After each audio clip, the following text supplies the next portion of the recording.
Est-ce qu'on peut encore exister, réussir, penser, s'organiser en tant que musulman sans être accusé de vouloir renverser la République? Depuis plusieurs mois, un climat inédit se durcit en France. Les écoles musulmanes privées voient leur contrat avec l'État résilié. Des librairies sont fermées administrativement. Des maisons d'édition sont privées de leurs comptes bancaires. Des enseignants, des cadres associatifs, des imams ou même de simples parents sont placés sur surveillance sans condamnation, parfois même sans qu'on leur dise précisément ce qu'on leur reproche. Et tout cela au nom d'un même mot devenu une incantation, l'entrisme idéologique. Ce que certains appellent entrisme, c'est en réalité le simple fait qu'une nouvelle génération musulmane, éduquée, organisée, structurée, commence à émerger dans ce pays, pour ne pas dire qu'elle a déjà émergé. Une génération qui pense par elle-même, qui refuse de se renier, qui réussit scolairement, professionnellement, médiatiquement, socialement, sportivement, tous les manques que vous voulez. Et c'est justement cette autonomie-là qui dérange. Quand un établissement comme El Kindi produit des cadres brillants, c'est perçu comme une menace. Quand une librairie diffuse des livres qui sortent du discours officiel, elle est considérée comme un foyer d'endoctrinement. Quand une école musulmane suit les règles, mais forme des esprits libres, on parle de séparatisme rampant. Alors que se passe-t-il vraiment derrière ces mesures en cascade? Pourquoi maintenant? Pourquoi aussi brutalement? Et surtout, quelles sont les vraies cibles? On va essayer, Inch'Allah, de tout analyser en profondeur. Depuis fin 2023 et encore plus fortement en 2024-2025, on assiste à une multiplication des mesures administratives visant des écoles, des librairies, des instituts de formation et des maisons d'édition musulmanes. Et ce n'est pas un enchaînement de faits isolés, c'est une stratégie globale, pensée, assumée, coordonnée au plus haut niveau de l'État. Parlons d'abord des établissements scolaires. À Lyon, le groupe scolaire El Kindi s'est vu retirer son contrat d'association avec l'État en janvier 2025. Résultat des courses, fin des subventions publiques à partir de la rentrée. Un manque à gagner de plus de 1 600 000 euros. La quasi-totalité des élèves boursiers se retrouvent sans aide. Et pour la direction, c'est simple. L'avenir de l'établissement est menacé. Les justifications avancées? Des livres soi-disant radicalisés dans le centre de documentation. Un règlement intérieur jugé discriminant envers les filles. Et même les propos d'un enseignant sur YouTube. Même logique à Lille avec le lycée Averroès. En décembre 2023, contrat résilié, subvention coupée, effectif en chute. Mais ici, la justice a tranché. Aucune preuve sérieuse n'a été apportée. Le tribunal administratif a annulé la décision préfectorale, le contrat d'association a été rétabli à la rentrée 2024, et pourtant, les responsables politiques, comme Bruno Retailleau, continuent de parler d'un bastion de l'entrisme islamiste malgré le jugement. À Marseille, c'est l'établissement Ibn Khaldoun qui est maintenant visé. Un rapport gouvernemental l'a inscrit comme noyau présumé de l'écosystème frériste local. Donc vous avez compris, ça veut rien dire. Résultat, aide locale suspendue, inspection académique en cours, avenir incertain. Mais les écoles ne sont pas les seules ciblées. Des librairies ont été fermées administrativement, comme la librairie Iqra à Nice, accusée de vendre des livres prônant un fondamentalisme religieux. Des maisons d'édition comme Sarrazin, Ribat, Nawa, Tawhid ou même l'Institut IESH, Château-Chinon ont vu leur avoir gelé. Compte bloqué, plus de salaire, plus de virements possibles, plus aucune activité commerciale possible. Le motif? Souvent le même. Soupçon de séparatisme, proximité supposée avec des réseaux islamistes, contenu jugé incompatible avec les valeurs de la République, et ce même quand il n'y a aucune condamnation judiciaire. Même quand les tribunaux suspendent les décisions, même quand les établissements proposent d'ouvrir leurs portes pour inspection, l'administration passe en force. Et derrière toutes ces décisions, on retrouve toujours les mêmes mots-clés: entrisme, séparatisme, écosystème frériste, des termes flous, souvent sans définition juridique claire, mais qui permettent de justifier des sanctions extrêmement lourdes. Le terme d'entrisme idéologique est devenu central dans le vocabulaire gouvernemental depuis 2024. Il figure dans les rapports officiels, les conférences de presse, les décisions préfectorales. Mais que recouvre vraiment ce mot ? Et surtout, à quoi sert-il aujourd'hui dans le débat public? À l'origine, le mot entrisme vient du monde public. Il désignait une stratégie militante. S'introduire dans une organisation pour en influencer la ligne de l'intérieur. Mais dans la bouche de l'État, ce terme a pris une autre fonction. Il est devenu une accusation floue, un soupçon généralisé. Aujourd'hui, quand le gouvernement parle d'entrisme islamiste, il ne fait pas référence à une infraction clairement définie.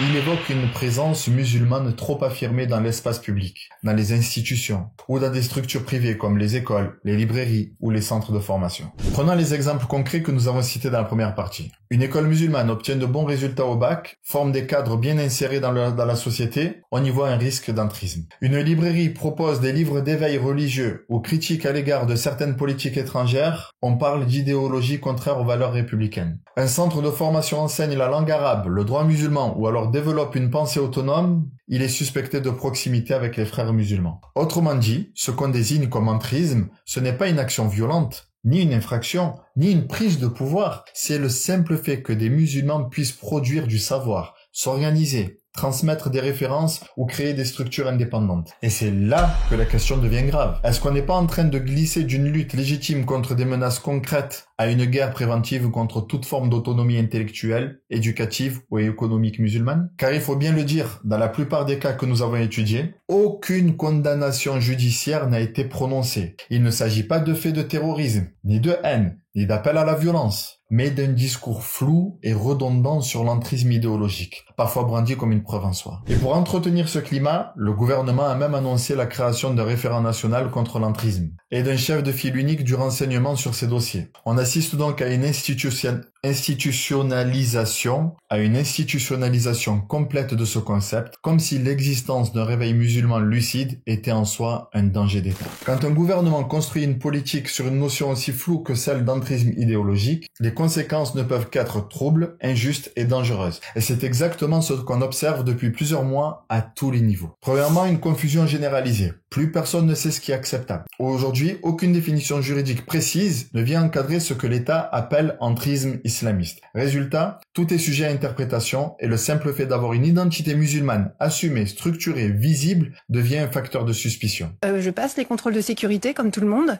Je vois les bagagistes.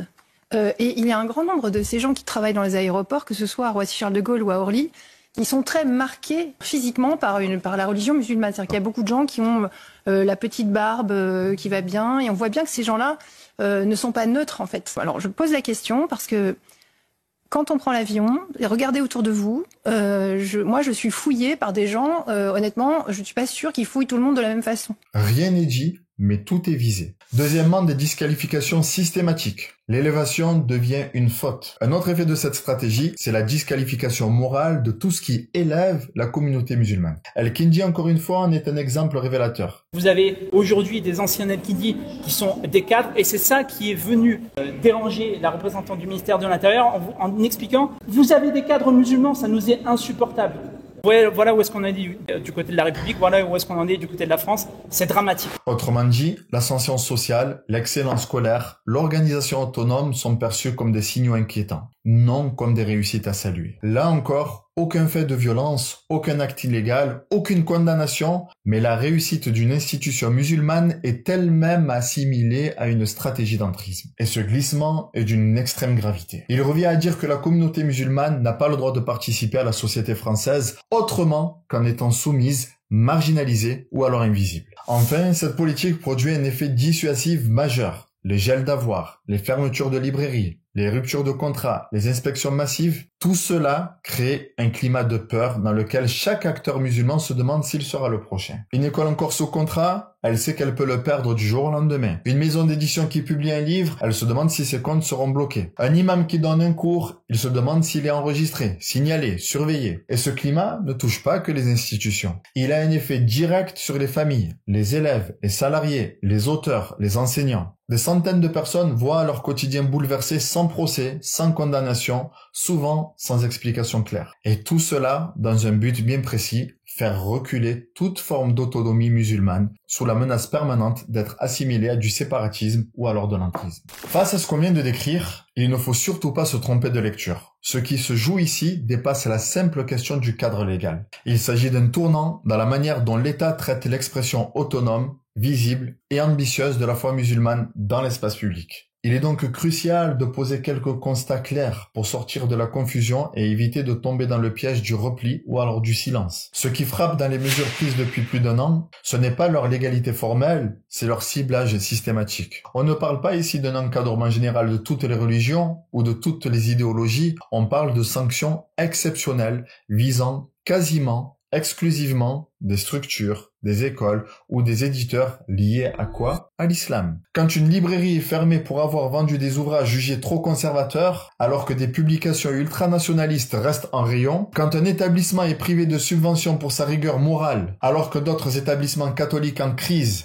restent sous contrat, quand un institut est traité comme un danger alors qu'aucun élément pénal ne le justifie, alors on n'est plus dans une logique de vigilance, on est dans une stratégie d'asphyxie. Ce que le gouvernement combat, ce ne sont pas des actes illégaux. La majorité des structures visées sont parfaitement légales, souvent contrôlées depuis des années, sans condamnation ni infraction. Ce qui dérange donc, c'est quoi?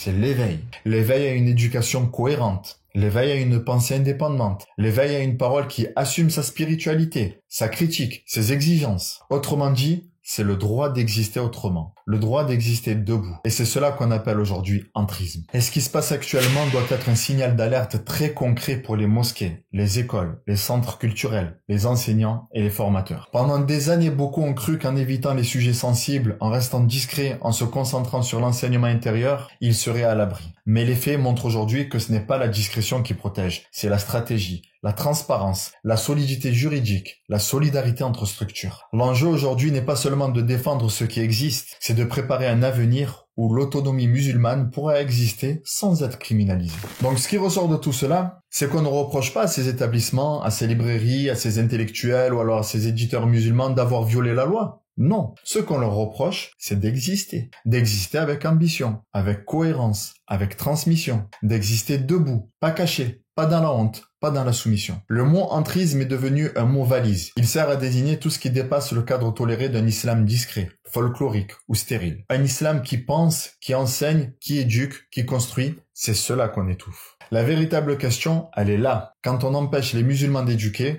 de transmettre, de publier, que reste-t-il comme espace légitime pour leur expression? Et qui seront les prochains ciblés si on accepte que la suspicion remplace le droit? Et si tu veux aller plus loin sur cette stratégie globale, regarde cette autre vidéo. Je décrypte ici comment on crée des notes blanches sur les acteurs de la communauté. Wassalamu alaikum wa rahmatullah wa barakatuh.